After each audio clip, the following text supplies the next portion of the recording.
to Dr. Yas. Yes, thank you so much. Good morning, not morning, afternoon, everyone. It's been quite the day. Thank you so much for being here. My name is Yasamin Bolourian. I'm the Director of Outreach and Dissemination at the UCLA Tarjan Center, which means that I oversee many of our public-facing events and programming at the center. I'm also the Senior Research Supervisor at the UCLA Peers Clinic. And in that role, I oversee our clinical team's professional development.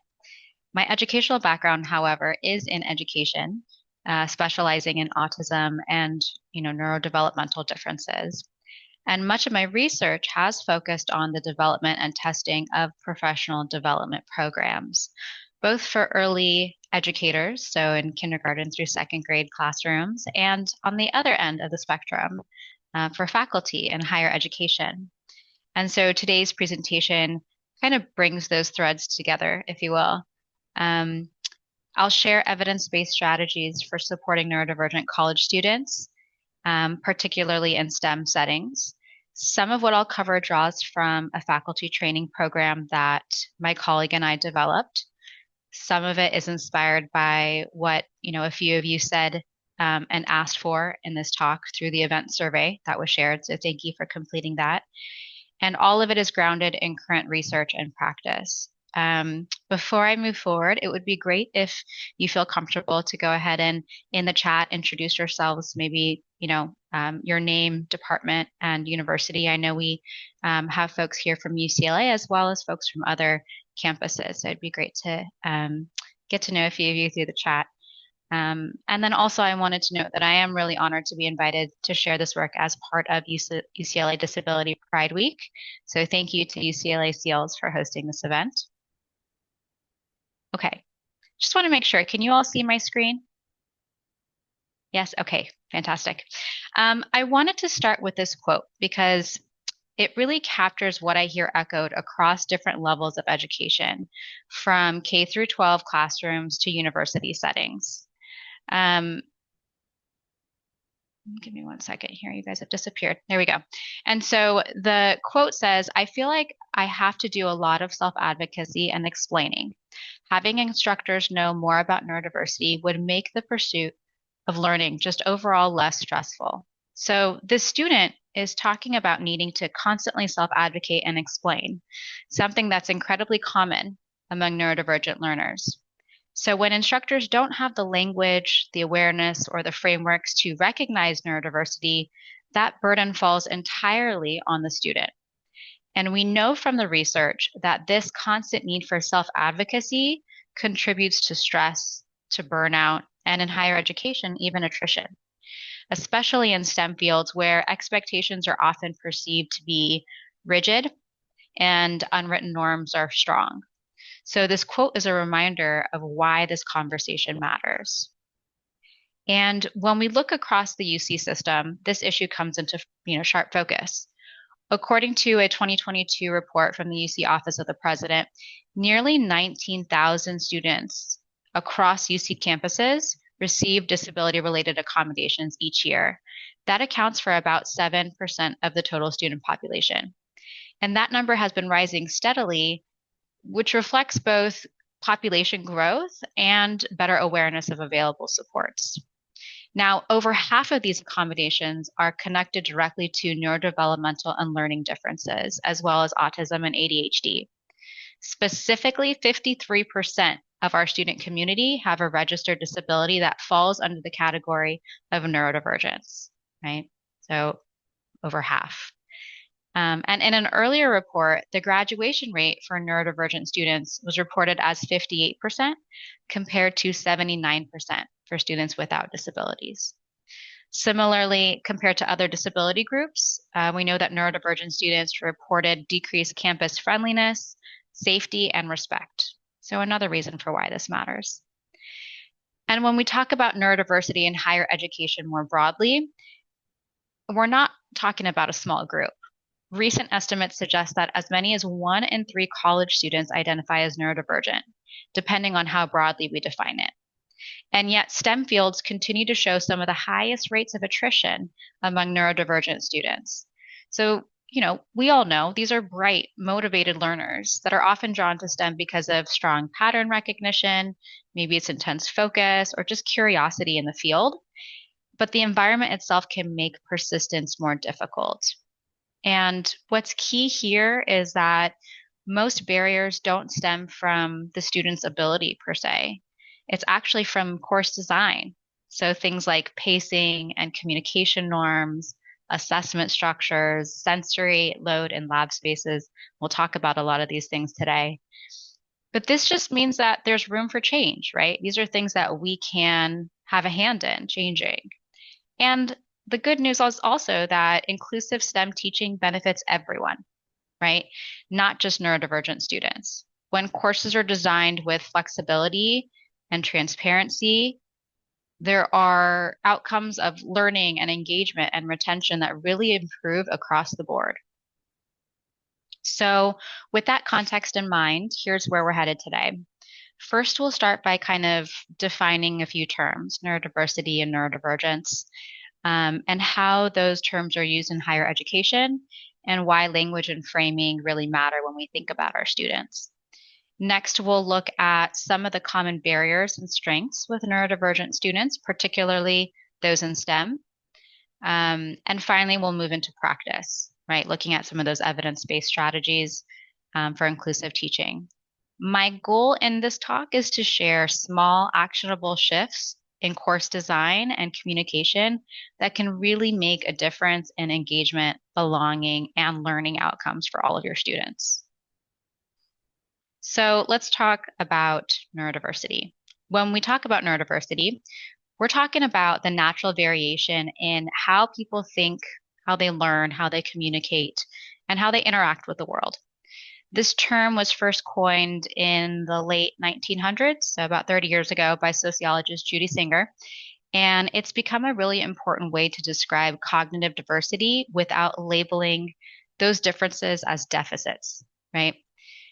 And when we talk about neurodiversity, it actually includes all of us. And within that, some people's brains align more closely with what's considered typical, and we might call that neurotypical, while others process the world in ways that diverge from that norm, and we call those people neurodivergent. So if neurodiversity refers to the overall diversity of human brains, neurodivergence describes when someone's thinking or processing differs from what's considered typical. And what counts as typical isn't fixed, right? It's usually socially constructed and it changes over time. So traits that might once have been pathologized are now understood as natural variations with human cognition. I think a clear and kind of fun example of this is left-handedness. So for centuries, in most Western contexts, being left-handed was seen as something to correct. And children were forced to write with their right hand, and it carried a kind of cultural stigma. Well, today we understand it to be a very benign, non-controversial, normal variation in human neurology. That being said, in some cultures, especially in Asia and the Middle East, using your left hand for social or religious tasks can still be viewed as disrespectful or bad-mannered. And there are some correction practices that still exist in those parts of the world. So just an example of a trait whose stigma has kind of lessened over time in some societies, but still carries cultural weight elsewhere. Importantly, diverging from the norm is not inherently negative. And in fact, many forms of neurodivergence come with unique strengths like creativity and problem solving, persistence, pattern recognition. These are all invaluable in STEM fields, right? And there's been a lot of research into the strengths of people who identify as neurodivergent. Now, some of the most common forms of neurodivergence we see among college students include autism, ADHD, dyslexia, or other specific learning disabilities, as well as processing or executive functioning differences. And I'm often asked whether psychological or mental health conditions are part of neurodivergence. And, with that, there's some overlap, but in most contexts, neurodivergence refers to neurodevelopmental differences that shape information processing across the lifespan, right? Such as autism or ADHD, or again, a specific learning disability. Mental health conditions like anxiety or depression often co-occur with neurodivergence. We see that happening very often. And they may be episodic or long-term. So neurodivergence and mental health issues are related but not identical categories. The key takeaway here is that neurodivergence isn't a deficit to be fixed. It's part of a cognitive diversity that already exists in classrooms. And when we think about disability or differences, we often picture something visible or immediately recognizable. But for many neurodivergent college students, their experiences are largely invisible. Many traits like executive functioning challenges or sensory sensitivities or differences in social communication aren't necessarily obvious to other people. So a student may appear perfectly fine outwardly while really managing enormous internal effort to just meet daily expectations. Another important consideration here is that some students don't disclose because they're unsure whether their experience counts as relative to other disabilities, right? So they're very aware of their experiences, but it kind of downplay, so they don't disclose it. Some people may not even know or even have a formal diagnosis. In adulthood, it is particularly difficult, for example, for people to get an autism diagnosis. And so they are unable to get any of those formal kind of supports or services that come with having a diagnosis. Other people might actually hesitate because of concerns about stigma, stereotyping, or even how faculty will perceive them. And there's been a lot of research on this topic that shows that many faculty doubt the legitimacy of certain neurodivergent conditions and the seriousness of their needs because of how it's considered an invisible disability. So it's important to realize that disclosure in practice really depends on trust and context and classroom culture. Getting into the conversation around language. So we know that language really shapes belonging. And when we're supporting neurodivergent students, it helps to be intentional about the words that we use. And there are two common approaches to this. There's identity first language, like autistic student, which puts the identity up front, right?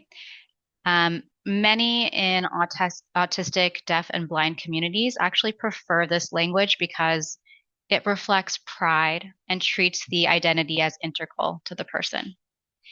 Then there's also person first language, like student with autism.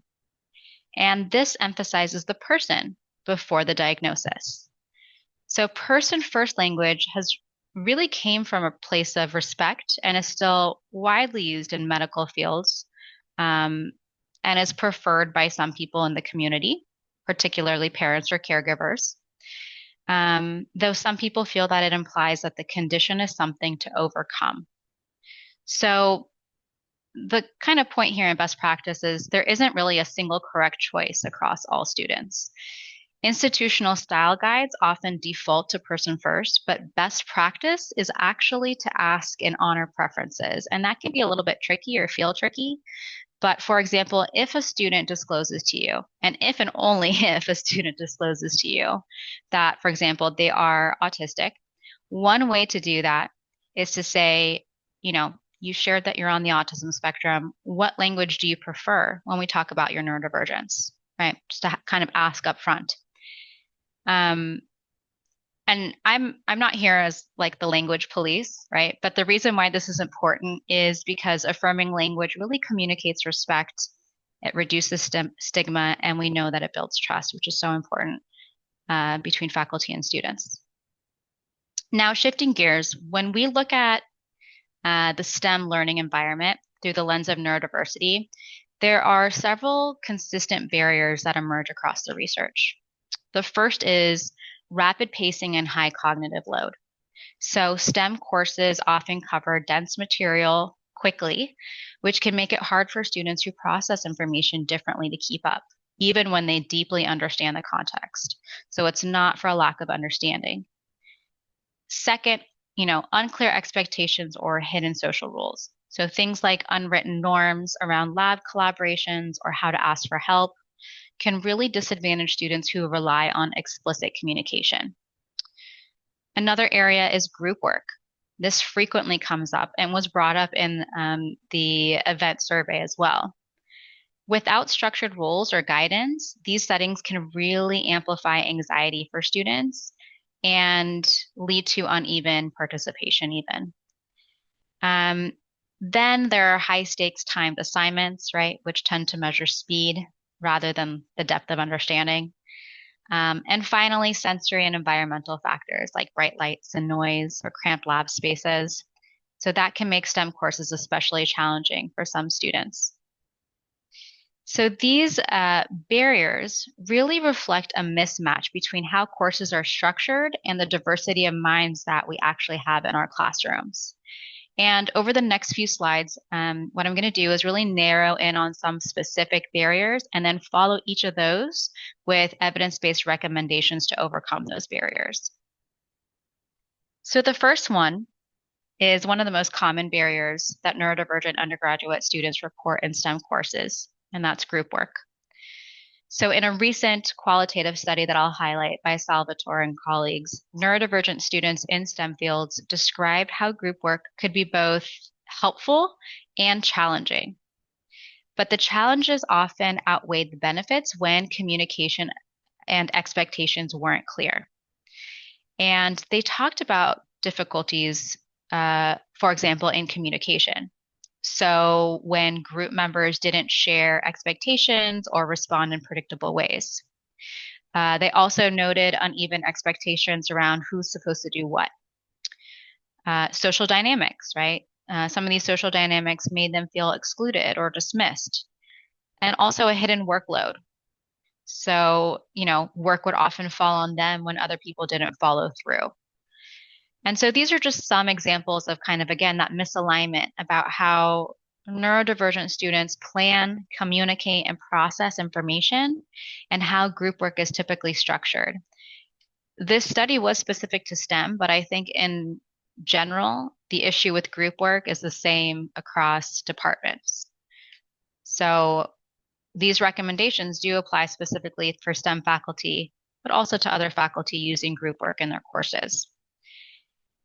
The first kind of recommendation that Salvatore and colleagues offer based on some of the qualitative work that they did with neurodivergent students is to provide structure and scaffolding.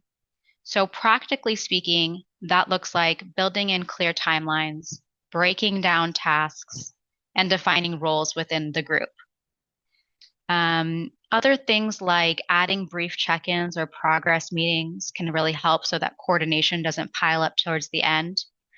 Similarly, you could use things like simple feedback loops. So work is kind of distributed and that executive functioning load is manageable. And just to further clarify that, feedback loops are these pre-planned kind of predictable moments where groups can exchange input and actually record it. And you can do that in multiple ways. Depending on the length of the project, you can have bi-weekly micro check-ins, right, where the group shares each person's contributions over the last few weeks in the project through a project tracker, or orally with a TA if you have one, so they can come to the TA's office hours and kind of talk about these sort of things. You could use a task board where the group logs who's doing what, kind of the due date, and the status of it. And this is just a nice organizational tool too that they can carry with them. Or even a structured rubric for critique. And so there's various ways to kind of provide that structure and that feedback, but that can be very helpful within group work. The second idea here is to make communication explicit. So really spell out how the team should be communicating. So where should they post updates? What is the expected response time? How do we flag things that come up? There's also a balance here, right? You want to be flexible, but you also need to be explicit when it comes to communication. The third recommendation is to normalize flexibility and individual variation. So acknowledge that people think and work differently when introducing the group work assignment to the class initially. You can also offer options for contributing, whether that's written or verbal, synchronous or asynchronous. And then when needed, also have an opt-out or individual pathway if group dynamics become the barrier. So you kind of always want to have that plan B. The fourth recommendation here is to be an active facilitator. So don't leave students to kind of sort out these conflicts alone. Intervene early when workload seems uneven, and emphasize that teamwork skills are learned and teachable. So we know that group work is a struggle even beyond college for people in the workplace. And so for that reason, we should not have that expectation that it would be flawless for our students. And then finally, promote belonging. So frame the group work as a space for multiple ways of thinking and problem solving. You might even state this through inclusive values on the assignment instructions. So be very transparent about the values that you hold around inclusion and belonging. Okay, the next barrier here that I'm going to touch on is reports of masking and burnout. This study was specifically among neurodivergent students in graduate STEM programs, but we know again that burnout and masking is common among neurodivergent students, even in undergraduate programs. So kind of some themes that came out from this qualitative study was first, these internalized neurotypical norms. So students felt this constant pressure to perform like this imagined ideal graduate student. Flawless executive functioning, fast processing, always on productivity, which ended up, eroding belonging when their work style didn't match with that. The second was self-silencing to survive advising. Because advisors control things like funding, opportunities, letters of recommendations, many students ended up masking their needs and avoided asking for help. And they kind of kept things looking fine to protect that relationship, right? So that was that self-silencing. And the third here is burnout from overwork and masking. So heavy variable workloads plus the extra cognitive load of hiding differences really led to mental health issues like anxiety and depression and exhaustion, which is what participants described as neurodivergent burnout. And that, again, is something that is being elevated not only in STEM, not only in grad programs, but kind of among neurodivergent college students broadly. So let me zoom in on 3 recommendations for faculty that the researchers had based on this study. The first is to be an explicit ally. So the pressure that neurodivergent grads felt to perform in a neurotypical way can be amplified by power dynamics. So, the recommendation here is to say out loud and in writing, seeking help will never hurt your funding, authorship, or letters, right? Make sure that it's known. You might even want to put a short section in your syllabus or your lab handout, or handbook, that really covers things like response times and meeting cadence, how to renegotiate timelines, how to raise concerns safely with you and including outside of you, right? And then, kind of on repeat in your one-on-one meetings, make sure these things are talked about. You could say things like, if something isn't working, tell me. It won't count against you, right? And then you want to really follow through. When students surface a need, thank them for bringing it up with you, make a plan, and document it in an email so that the expectations are really clear. The second recommendation here is to monitor workload and masking. So burnout often shows up in different ways. So we know it shows up in overwork plus certain behaviors like saying everything's fine. I'm fine. Everything's fine. Maybe other red flags are repeated all-nighters or, having their cameras off when they usually wouldn't. Silence during meetings when they're usually participating. On the other hand of that, saying yes to everything. We know that can lead to burnout for neurodivergent students or otherwise. sudden drops in engagement. So you kind of want to like collect that sort of data and observe your students in that way to really try to monitor the workload. And then also building in simple guardrails. So if you have a student in your lab, for example, who you recognize is overworked, you can ask, what's one thing we can work on taking off your plate? That doesn't necessarily mean that you're taking it on, but you're helping them problem solve the workload, right? Model visible boundaries. So there's like no email hours. I'm not going to email you after 5 or over the weekends or whatever works for you, right? Certain planned time off on your calendar, and you're not going to respond during that time, and they shouldn't either. And so those are the kind of things that you really want to monitor and model for them. The third thing here is to build multiple support routes. So one advisor cannot be every support. And instead, you want to work with your students on offering a co-mentor, maybe someone who can really focus on advising on their career. Set up a peer mentor if you have the resources within your lab who might be maybe 1 or 2 years ahead in the program. Share a one-page resource with contacts for counseling, disability services, the writing center, grad school ombudsperson, or just campus ombudsperson. And this should be given to everyone, not just your neurodivergent graduate students or students in your lab. This can be something that you have on your syllabi for all of your students.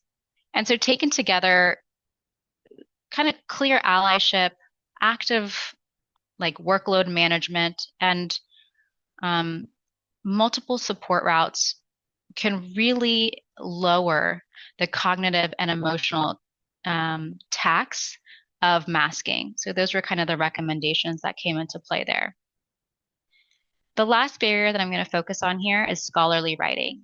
Now, to some extent, it might feel like there's very little that we can do within STEM to change scholarly writing. It kind of is what it is at a larger, broader institutional level, right? However, this study really focused on the writing experiences of neurodivergent students in STEM, and they elevated some important findings. The first here is that there's a kind of translation tax for neurodivergent students. So many students can think visually or verbally with real clarity, right? But then converting those ideas into rigid disability-specific writing that's usually based or designed for neurotypical audiences kind of adds to their cognitive load. So that's something that came up frequently. The second is the fact that feedback anxiety fuels avoidance. So students in the study linked current writing stress to some of those environmental factors like publish or perish pressure, highly standardized formats, and especially this iterative feedback cycle that they experience.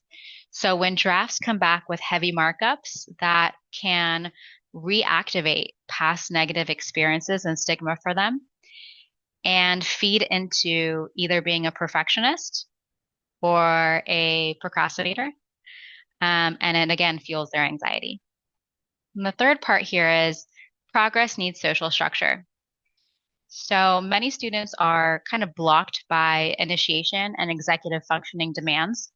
And what's helpful here is some of the external scaffolding. And when social accountability is present, writing starts and sustains. And so let me kind of tell you a little bit about what some of those recommendations are.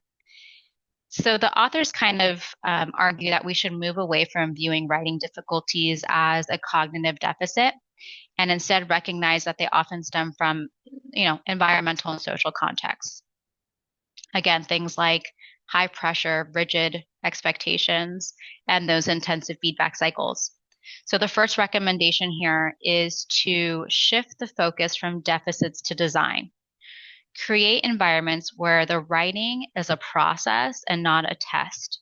So students should not be shamed for or graded on their writing if they're writing, for example, a manuscript for a journal, or you're having them write in a specific way for your course.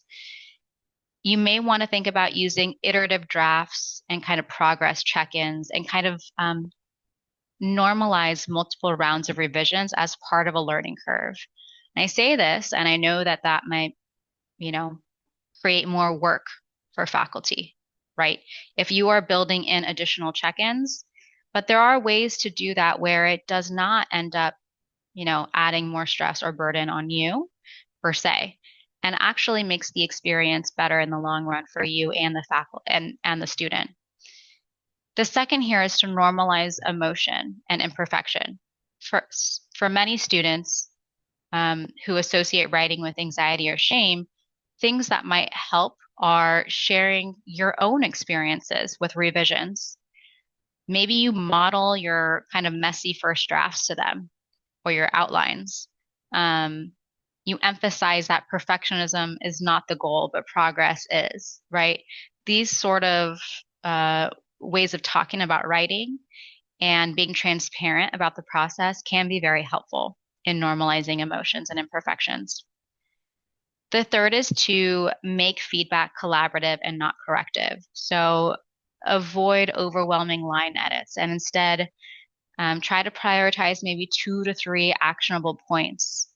What neurodivergent students have said is really helpful is kind of co-editing live when possible. So that social process kind of builds confidence and demystifies the advisor's expectations. If you are editing live and kind of talking out loud, that kind of helps them understand the process and what goes into editing too. So they're able to take that with them in the next round. And then finally, integrating broaden what counts as scholarly communication. That's the fourth recommendation here. So that means inviting visual abstracts, oral defenses, infographics that translate research into plain language, multimedia formats when possible, right? I understand this is not something that can be done for every assignment, but when possible, because these sort of alternatives draw on neurodivergent strengths and they make the science more accessible. And then finally, integrate social structures. So maybe you want to encourage peer writing groups or pairs. Or if social dynamics are a challenge, for example, for many of our autistic students, they can try body doubling, which is a strategy that's often used by neurodivergent students to boost focus and motivation. And it's basically just working in the presence of another person. So even if that person isn't actively helping, situations like having 2 grad students working side by side on a laptop, or students join in on a virtual write-in on Zoom where everyone's cameras are on, but mics are muted. And the idea is just kind of the shared focus, right? Okay, now moving away from those kind of 3 specific barriers, when we think about supporting neurodivergent students broadly, the conversation often centers around accommodations. But accommodations usually mean retrofitting something after a student is already struggling, right? It's reactive.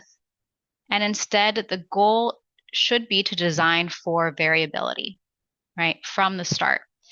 And that means recognizing that diversity in learning styles, communication, and processing is to be expected and not exceptional. We shouldn't go into it thinking, oh, this fall I happen to have a student who had an issue with processing. It's not going to happen next time, right? But we need to be planning for that from the start. So rather than asking, how can I accommodate this student? The guiding question becomes, how can I make this class flexible enough for all learners? And I want to emphasize that flexible is not synonymous for easier, right? They are not two in the same. And a really great framework for this is, I'm sure many of you heard, is Universal Design for Learning, or UDL. I see a lot of head nods. And so UDL emphasizes multiple ways to engage, represent information, and demonstrate knowledge. So this slide kind of breaks down universal design for learning, or UDL, into three core principles. There's representation, action and expression, and engagement. And so the central idea here is that there's no like single right way to teach or learn, right? UDL asks us to intentionally design courses that anticipate learner variability instead of reacting to it later through accommodations. So first, representation. This is about how we present the information. Excuse me. Students benefit when information is really shared in multiple ways. Again, visuals, text, spoken explanation, hands-on demonstrations. The second is action and expression. And this refers to the different ways that students can demonstrate what they've learned. So for instance, rather than only written exams, you might allow presentations or projects or collaborative work. And the third here is engagement. And so this focuses on giving students multiple ways to connect with the material. And that might include discussion or interactive labs or flexible pacing that allows students to engage when they're most focused. So the reflection questions on the right are meant to kind of guide faculty thinking. Am I offering varied ways for students to access, process, and apply the content? Can students show what they know in more than one way? And do they have opportunities to practice new skills in ways that feel meaningful to them, right? So these are meant to kind of guide you in thinking about some of the ways that you can align your coursework to UDL principles. And I'm going to start kind of shifting us into talking about some resources and examples. And while I do that, I want to invite you to keep a couple of reflection questions in the back of your mind. The first is, if I'm being honest with myself, what's holding me back from making changes? Is it time? Is it department culture? Is it a fear of maybe lowering my standards? Or maybe not knowing what flexibility would look like in my field? And then the second part of this is, what's one small change I could make this term, even with those realities? So again, you don't need to answer out loud right now. I will show these on the screen again. Just hold these questions as we walk through some tools and examples that might make these changes feel a little bit more reasonable. So the first is the transparency in learning and teaching, or TILT. Show of hands, how many people have heard of TILT? Okay, I see a few hands. Great. So the website, actually, you know what? Let me see if I can toggle to it. Yeah, perfect. So I don't know if you've had a chance to visit their website, but I just wanted to draw your attention to some of the example assignment prompts that they have of more and less transparent assignments. I think this can be a useful resource. So for example, if we go to biology, they provide a really great example of an assignment that is a little less transparent in terms of what's being asked.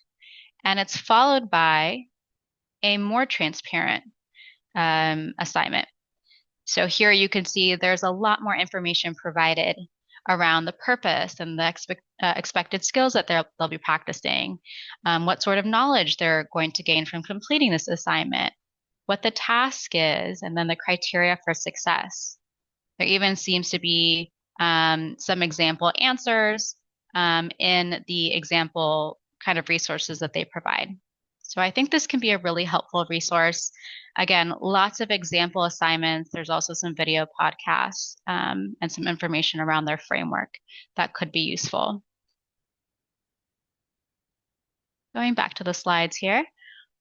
The second is for NeuroPrep. So this is the faculty training program that I mentioned my colleague and I developed. It was based on research that we conducted with neurodivergent students and faculty, asking about their experiences in the classroom, done around 2018 and 2019. And based on what we learned from faculty, we realized we really do need to develop a faculty training program and used what we learned from our interviews to develop the content.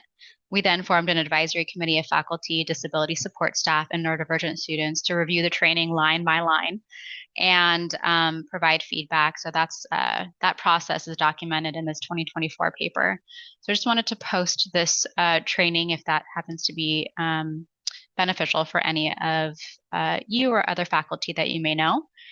We also have the UCLA Teaching and Learning Center. There are some wonderful resources here, including some teaching guides around how to make your course more accessible.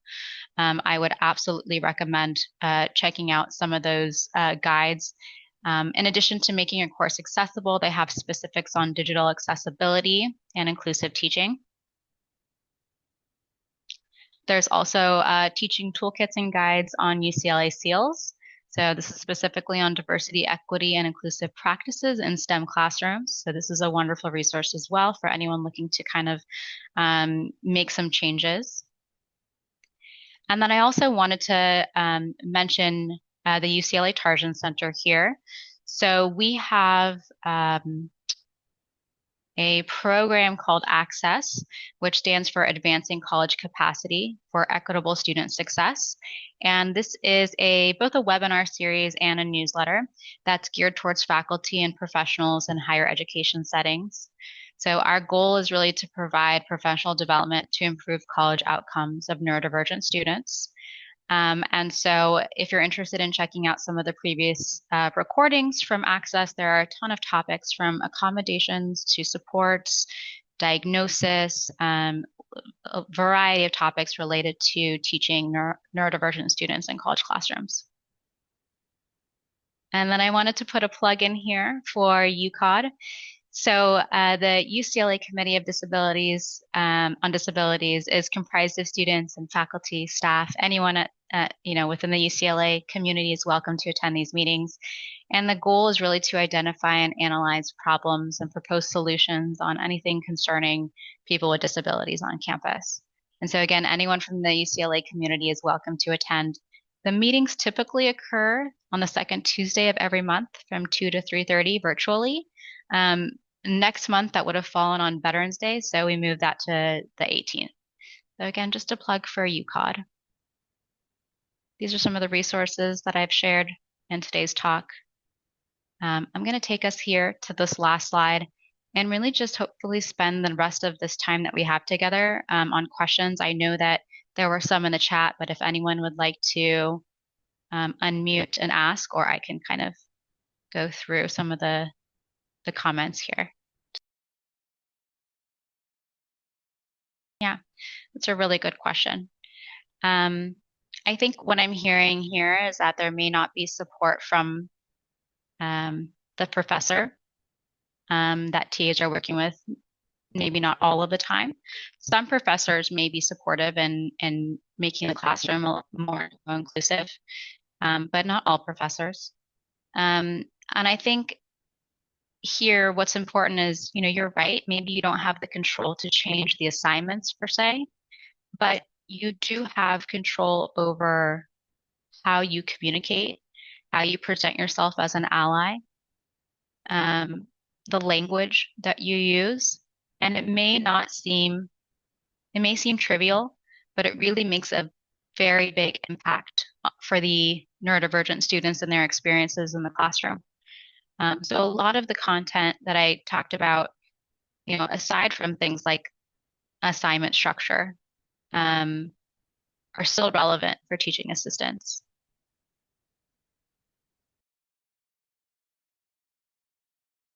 Yeah, absolutely. There are a ton of tools, especially after COVID, that have been developed. I think one that's been very helpful is as simple as Google Docs and shared documents. So having access to a shared document, a shared calendar, any of those organization tools can be really helpful. Polls like Mentimeter are great. They can be really helpful for live kind of discussions and checking in and with regards to students' understanding and guiding discussions. So I think any time that you can use those sorts of tools is helpful. There's also another one that's coming to mind. I'm gonna have to think of the name. Oh gosh, it's gonna come to me as we're talking, um, but not off the top of my head. Essentially, it's an online tool that helps you break down a task. And so that can be very helpful for assignments. So it uses AI, but you enter what the project is. Goblin. Yes, thank you, Katie. So let me see if I can pull up Goblin because I think I I've taught I've taught a course at UCLA and also at other institutions where I've used Goblin, and students have given the feedback that it's been very helpful. So when you go to Goblin Tools, there's this tab called Magic to Do. And if you click on it, you can enter, I don't know, write a manuscript for a journal 3 months down the road. Uh, there's also this little like spiciness level that you can click on. Has anyone used Goblin Tools before? Okay. You can click on the spiciness, which is like how much do you want the tool to like break it down for you? And so you can, rate it however spicy you want, and then click on break down the item. And so I made it all the way spicy, and we'll see the level to which it breaks down this assignment. I think if you feel like your assignments are really broken down clearly, but students are struggling, this can be a really helpful tool to share with them to help them, get organized and kind of map out their own breakdown as needed for assignments. So Goblin. Thank you, Katie. How to help without offending. Yeah. I mean, if this feels like something that's coming up for you in your courses a lot, one thing you could do is add it to your syllabus preemptively. Goblin and maybe a few other tools that come to mind. You can tap into some of your colleagues to see what are some other online tools or resources that they're using or that their students are using, and kind of create this list that you can add on your syllabus. And that way, you're not singling anyone out or, but you're providing some resources of things that you do think are acceptable for students to use and kind of have already vetted. Okay. Thank you. Yeah. You know what? I'm in support of the use of technology. I think there's a line to be drawn around the use of, for example, AI with assignments or work that students are turning in as their own. However, I think that some of the recent advancements could be very helpful. I know that from speaking with, in my role as um, a facilitator in our social skills group for autistic and neurodivergent students, I've talked with our adolescents and young adults about the use of technology, and even in the realm of social skills, they found it to be really helpful.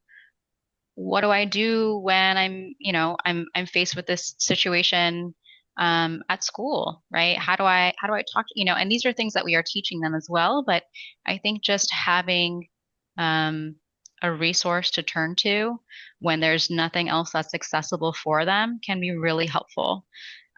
With regards to STEM, I think it can also be very helpful in breaking down assignments and helping people understand, scholarly writing and figuring out how to navigate difficult, complex dynamics, whether that's with their peers or in lab spaces or with their mentors or professors, right? So I think there can be a lot of benefits with the use of technology. And there's also, things that come up on the other end as well.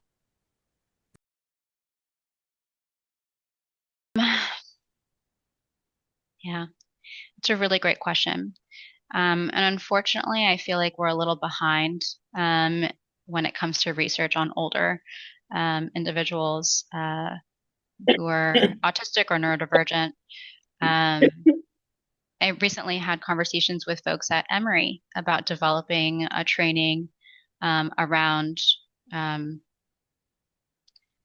you know, workplace biases as related to neurodiversity, something that could be really relevant for, um, for supervisors, for managers, but also for colleagues, kind of just an awareness training, and also a training that helps people recognize their biases around neurodiversity.